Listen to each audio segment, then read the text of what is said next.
Bonjour à toutes et à tous, bienvenue dans cette deuxième édition du journal Coffin Info de l'ensemble paroissial de la Croix-Rousse. Au sommaire de cette édition, une visite au collège Saint-Denis qui a ouvert ses portes pour les enfants du personnel prioritaire. Nous avons aussi rencontré le père Gabriel Timin pour évoquer avec lui la crise sanitaire et son regard sur la situation en France et au Cameroun. Enfin, nous terminerons avec les questions d'actualité qui ont marqué cette semaine. Depuis le 17 mars, l'ensemble des établissements scolaires ont fermé leurs portes et tous les élèves ont commencé à travailler à distance. Certaines écoles sont cependant restées ouvertes pour accueillir les enfants du personnel prioritaire, personnel soignant en hôpitaux et en EHPAD, forces de l'ordre et pompiers. Tout proche de l'hôpital de la Croix-Rousse, le collège Saint-Denis est resté ouvert 7 jours sur 7, y compris pendant les vacances. Nous sommes allés à leur rencontre. Comment fonctionne l'école depuis le début de la période de confinement?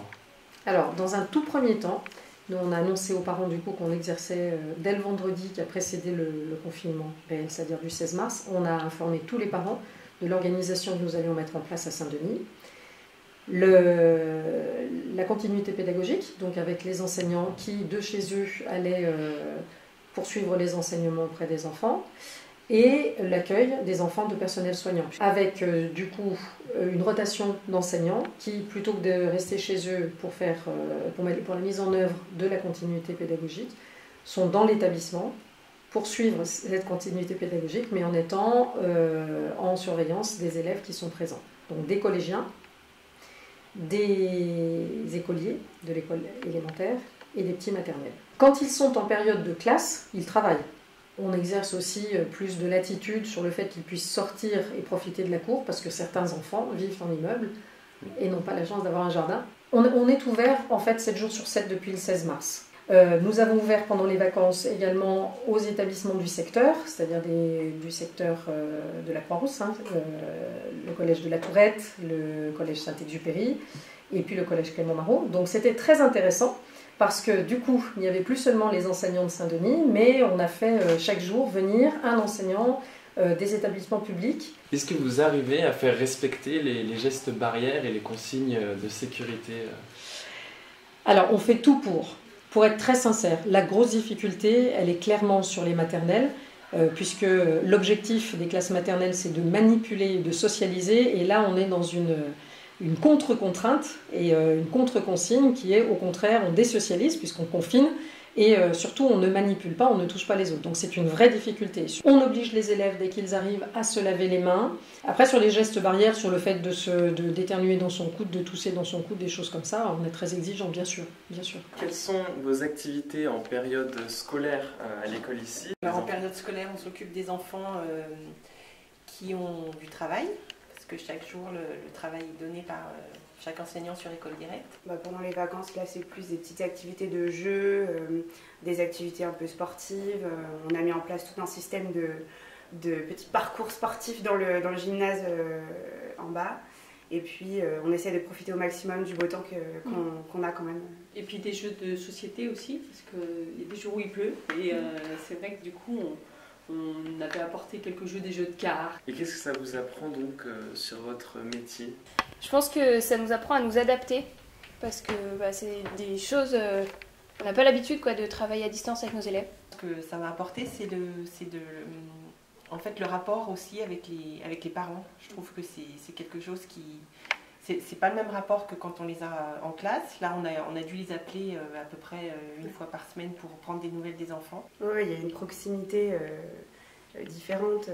On s'aperçoit qu'on peut dire des choses qu'on n'aurait peut-être jamais dites en temps normal. Et puis moi, je trouve que ça nous oblige aussi à innover. En fait, on trouve des solutions, on trouve des techniques qu'on n'aurait probablement pas trouvées si on avait été en classe avec eux. Les parents aussi nous demandent énormément de petits trucs parce qu'ils disent voilà, ça il n'arrive pas à le faire, l'écriture c'est compliqué. En fait, on comprend mieux notre métier en fait, en voyant aussi la différence qu'il y a entre l'enseignement à la maison et l'enseignement qu'on fait à l'école. Mais il y a des choses qui nous paraissent complètement naturelles et qu'on fait complètement naturellement, que du coup là, on est obligé d'expliquer. Et donc en fait, on va au cœur de notre métier. Comment vous voyez la suite, notamment la réouverture? De façon floue pour l'instant, parce que les consignes sont trop peu claires, je pense qu'on va faire preuve de créativité, là, pour le coup, et surtout de sécurité. Sur la rentrée, il importe de penser les choses de sorte que les enseignants présents sur l'établissement puissent accueillir les élèves, les demi-classes dont il est question certes, mais aussi, et là moi je serai très vigilante sur ce point, qu'on ne double pas le temps de travail, c'est-à-dire qu'il n'est pas question de faire 6 heures devant élèves, puis le reste du temps du coup sur la continuité pédagogique pour les élèves qui devront rester à la maison. Au final, nous sommes tous en CDI, confinement à durée indéterminée. Deuxième sujet de notre édition. La crise sanitaire que nous traversons est un événement mondial qui dure depuis plusieurs semaines.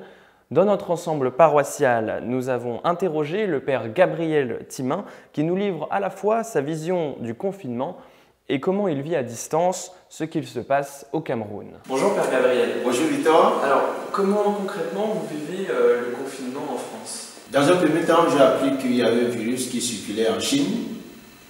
Ensuite, j'ai appris qu'il était arrivé en Europe, qu'il était en Italie et puis finalement en France. Et là, effet de surprise, gestion de la surprise, et puis un effet de choc, gestion du choc, et puis j'essaye de m'adapter à une nouvelle vie marquée par la présence de ce virus, et puis les conditions de vie qu'elle impose. Quels enseignements pouvez-vous tirer de cette crise? Il y a sans doute de nombreux enseignements que je pourrais tirer de cette crise. Mais les plus importantes pour moi sont d'abord autour de l'homme. Qu'est-ce que l'homme? Quelle est la place de l'homme dans notre humanité? Et ça, c'est la question fondamentale qui s'impose à chacun de nous en tant qu'humain. Ensuite, il y a dans l'homme la dimension matérielle, la dimension spirituelle. Et nous avons longtemps vécu en courant comme des êtres perdus qui n'ont pas de repères, sans carrefour. Puis cette situation, quand même, nous donne quelques indices des routes que nous pourrions suivre pour être un peu plus équilibrés. Aujourd'hui, avec cette situation, il nous arrivait peut-être de penser qu'on pouvait passer tout le temps, toute la vie à courir, mais nous sommes presque obligés de nous asseoir, de nous poser un tout petit peu, de prendre conscience de ce que nous sommes, d'essayer de nous projeter dans l'histoire et aussi de donner un sens concret à notre vie. On peut méditer, on peut écouter sans trop parler. Et pour moi, c'est une richesse pour notre humanité. Quels sont les échos que vous avez peut-être du Cameroun? Les dernières informations que j'ai reçues du Cameroun font état de ce qu'on a environ 1000 cas de personnes contaminées de Covid. Et sur 1000 cas, on a environ 70 décès d'après les chiffres officiels, du moins ceux du ministère de la Santé publique. Et il semble qu'il y a des guérisons, mais pas quand même un nombre négligeable. On a environ plus de 900 guérisons. Et dans le catalogue de ces guérisons, on voit une espèce de synergie entre la médecine occidentale, pilotée un peu par l'OMS, et puis les pays partenaires du Cameroun, et puis le retour aux sources même de la médecine naturelle à travers voilà, les plantes, les tisanes qui sont prises et puis qui apparemment apportent pas mal de soulagement. Nous arrivons à la dernière partie de notre journal. L'actualité de la semaine a été marquée par les annonces du Premier ministre au sujet du déconfinement à partir du 11 mai. Pour les religions, la situation semble ne pas changer, et ce jusqu'au 2 juin. Est-ce que c'est une déception pour vous? Oui, je crois que c'est une déception pour beaucoup de chrétiens qui espéraient que les célébrations puissent reprendre, sinon à la Pentecôte ou mi-mai, en tout cas plutôt que cela. Donc c'est une certaine déception. Moi, je voudrais pointer deux éléments qui me paraissent importants. Dans un discours du Premier ministre dont il faut saluer la qualité de précision, de pédagogie, un long discours d'1 heure, deux points me paraissent néanmoins problématiques. Le premier, c'est l'impression que l'on peut avoir que le fait religieux soit relégué à la dernière place. Ceci, bien sûr, c'est peut-être qu'une impression, mais une impression qui peut avoir des effets dévastateurs, spécialement pour celles et ceux qui surfent sur cette vague de l'anticléricalisme, de la laïcité négative ou que sais-je. Il me semble qu'il est important de veiller à ce que le fait religieux soit bien considéré et spécialement surtout lorsqu'il participe de la construction de la société. Deuxième élément, c'est surtout qu'on a vu pour tous les domaines, qu'il s'agisse de l'école, qu'il s'agisse des commerces, qu'il s'agisse des transports, qu'il s'agisse du travail, tout a un caractère très progressif. On n'a pas vu ce caractère progressif dans le domaine religieux.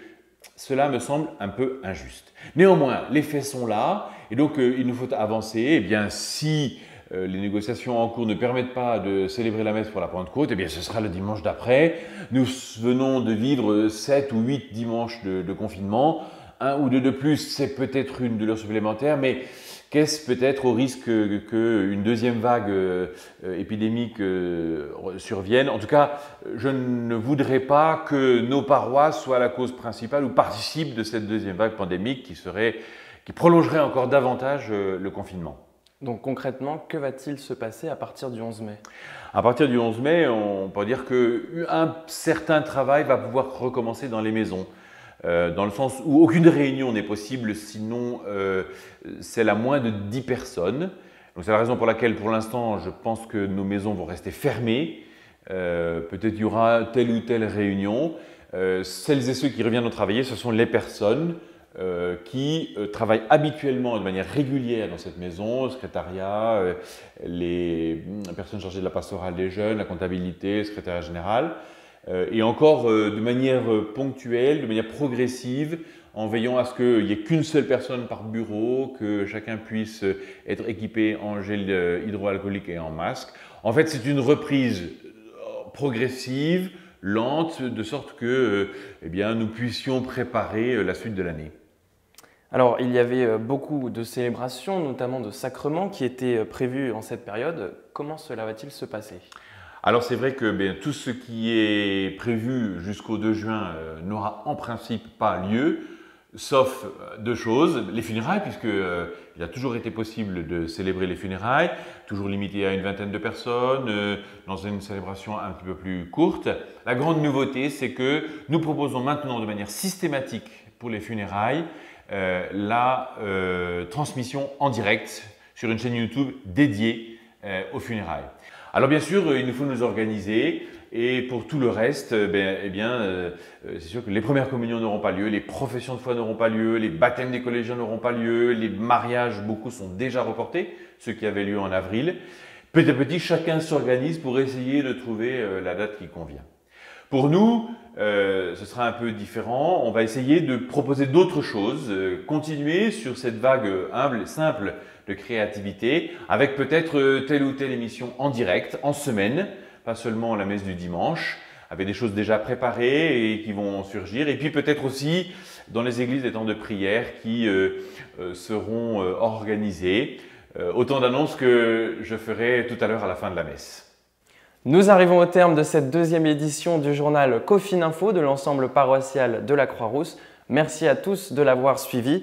Dans quelques instants, nous allons participer à la messe célébrée en direct depuis l'église Saint-Augustin. Elle sera présidée par le père Laurent-Julien de Pomerol.